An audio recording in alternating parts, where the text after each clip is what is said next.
Bonjour, le thème d'un temps pour notre couple aujourd'hui sera l'attachement évitant craintif ou détaché et le couple. Je vous laisse écouter, puis vous pourrez prendre le temps d'échanger entre vous.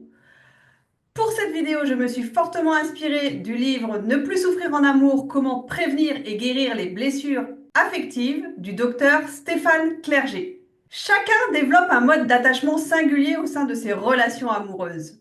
Ce mode est caractérisé par une diversité tant dans la manière que dans l'intensité avec laquelle nous nous attachons à notre partenaire. Les souffrances qui peuvent découler des relations amoureuses varient en intensité et en nature en fonction du style d'attachement de chacun.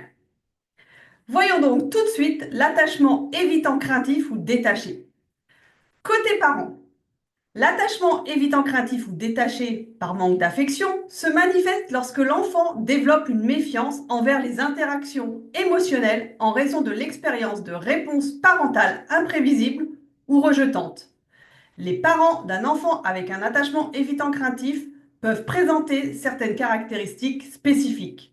Ils ont habituellement un déficit d'expression émotionnelle en plus d'avoir du mal à exprimer ouvertement leurs propres émotions.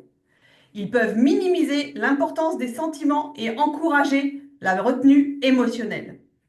Face aux signaux émotionnels de l'enfant, ses parents peuvent réagir de manière minimale ou indifférente. Il arrive qu'ils n'offrent pas de réconfort ou de validation émotionnelle en conduisant l'enfant à supprimer ses propres émotions. C'est-à-dire qu'ils ne réagissent pas aux émotions de l'enfant qui, en conséquence, ne développe pas son intelligence émotionnelle, ne sachant ni lire ses propres émotions, ni celles d'autrui.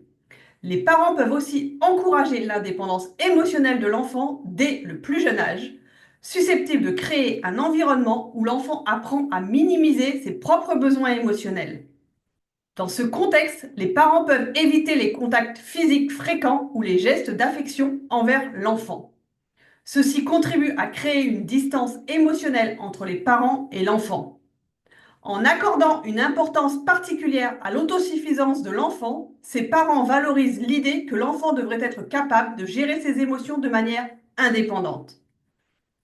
Au pire, quand l'enfant est confronté à ces situations stressantes, les parents peuvent ne pas proposer de soutien émotionnel adéquat, conduisant l'enfant à développer des mécanismes d'adaptation autonomes. Quand les parents montrent un modèle d'attachement émotionnel distant au sein de leur propre couple, l'enfant pourra plus tard adopter une attitude similaire.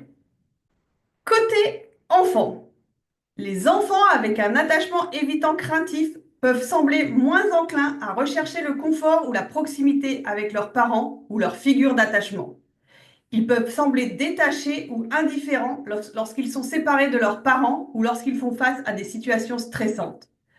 Fréquemment, ils montrent un désir précoce d'indépendance et sont plus enclins à explorer leur environnement sans chercher constamment la réassurance de leurs parents.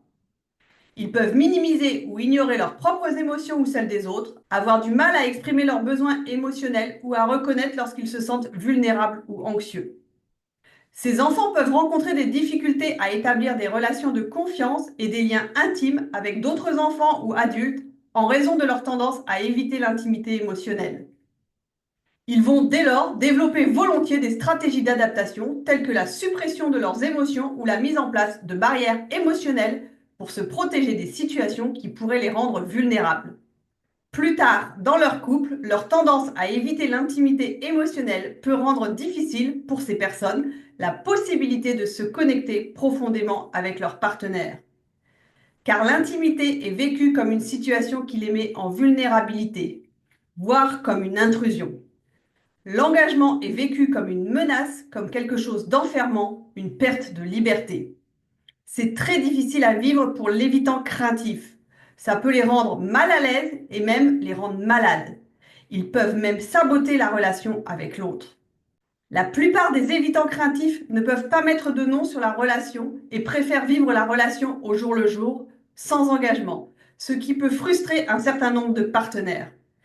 Ils cherchent à minimiser les attentes implicites et préfèrent des engagements progressifs, flous ou conditionnels, repoussant toute discussion sur l'avenir pour éviter de se sentir piégés. Ils peuvent être réticents à exprimer leurs besoins émotionnels ou à rechercher le soutien de leur partenaire en cas de difficulté. Dans le cadre d'une union, devenus adultes, ils peuvent sembler distants ou détachés émotionnellement et être préoccupés par leur indépendance et leur autonomie, ce qui peut entraîner une certaine réticence à s'engager pleinement dans la relation. Une situation qui crée des déficits de communication et de connexion émotionnelle dans le couple.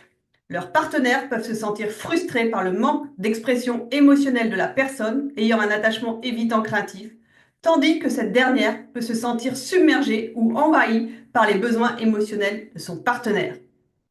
Alors comment ne plus en souffrir? Certes, notre style d'attachement s'enracine dans nos toutes premières relations quand nous sommes enfants et est bien campé à l'âge adulte. Cependant, il n'est pas totalement figé pour autant.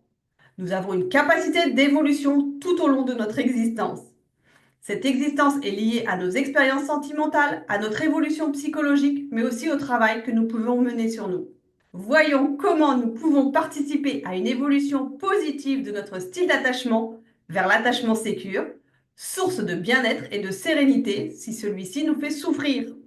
Alors, si votre style d'attachement est évitant craintif ou détaché, évoluer de manière favorable lorsque votre style d'attachement est évitant craintif implique un travail sur vous visant à développer une plus grande ouverture émotionnelle, à renforcer la confiance dans les relations et à favoriser des connexions plus sécurisantes. Voici quelques suggestions pour évoluer positivement. Comme pour tous les modes d'attachement, identifiez et reconnaissez votre style d'attachement évitant craintif. Prendre conscience de vos schémas émotionnels est en effet la première étape pour apporter des changements positifs. Partez là aussi à la recherche des origines de votre attachement. Comprenez comment vos expériences passées, notamment votre enfance et vos relations précoces, ont influencé votre style d'attachement. Envisagez la possibilité de consulter un professionnel, un psychologue, un psychiatre, un coach, pour vous aider à comprendre les raisons derrière votre attachement, à explorer en profondeur vos modèles relationnels, à identifier les sources de vos craintes et à développer des stratégies pour créer des liens plus sécurisants et des liens émotionnels plus sains.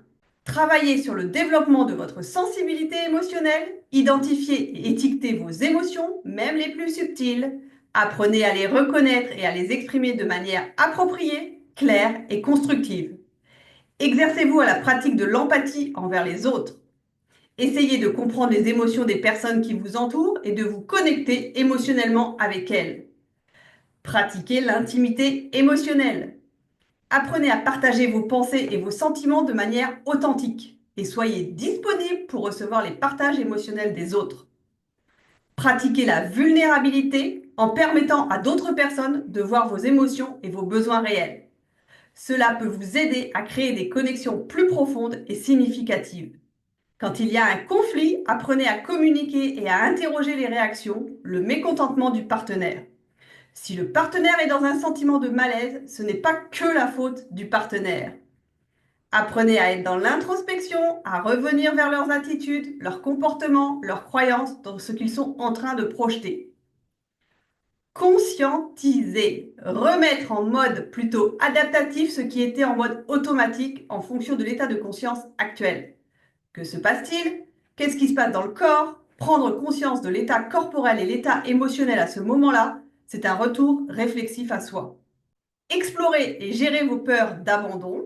Comprenez que toutes les relations comportent un certain niveau de risque, mais que la vulnérabilité peut également conduire à des connexions plus profondes. Cherchez des relations qui sont émotionnellement enrichissantes. Entourez-vous de personnes positives qui peuvent vous offrir un soutien émotionnel et vous aider à construire des liens plus profonds. Travaillez sur le renforcement de la confiance en vous-même et en autrui. La confiance est essentielle pour établir des liens émotionnels solides. Identifiez les croyances négatives sur la confiance qui peuvent alimenter vos tendances évitantes craintives et remplacez-les par des pensées plus positives. Impliquez-vous dans des activités expressives telles que l'art, l'écriture ou la musique. Cela peut vous aider à libérer des émotions refoulées et à favoriser l'expression créative des sentiments. Rappelez-vous que le changement peut prendre du temps et qu'il est important d'adopter une approche bienveillante envers vous-même. Clarifiez vos besoins et ceux du partenaire pour mettre chacun face à ses responsabilités et voir si l'autre a la capacité d'y répondre. Mettre un cadre sur ce qui est attendu de la relation. Le partenaire peut interpeller l'évitant craintif sur les notions d'engagement, d'intimité, pour comprendre ce qu'il vit dans la relation, afin de donner de l'importance à ses besoins et à ses ressentis. Il y a un réel enjeu de communication et une prise de conscience à avoir pour l'invitant craintif. C'est un travail de sensibilisation et de prise de responsabilité. Un travail de retour sur soi pour l'évitant craintif. Pour ma partie, c'est fini. À vous d'échanger maintenant, de prendre le temps de commenter ce que vous avez entendu en donnant à tour de rôle votre point de vue et en écoutant celui de l'autre. Si vous avez des questions, n'hésitez pas à les poser sous la vidéo. J'essaierai d'y répondre, soit dans les commentaires, soit par une autre vidéo. C'était un temps pour notre couple avec Sophie Caldier, thérapeute de couple, psychologue clinicienne et sexothérapeute. Je vous souhaite une belle journée et je vous dis à très bientôt pour de nouveaux sujets.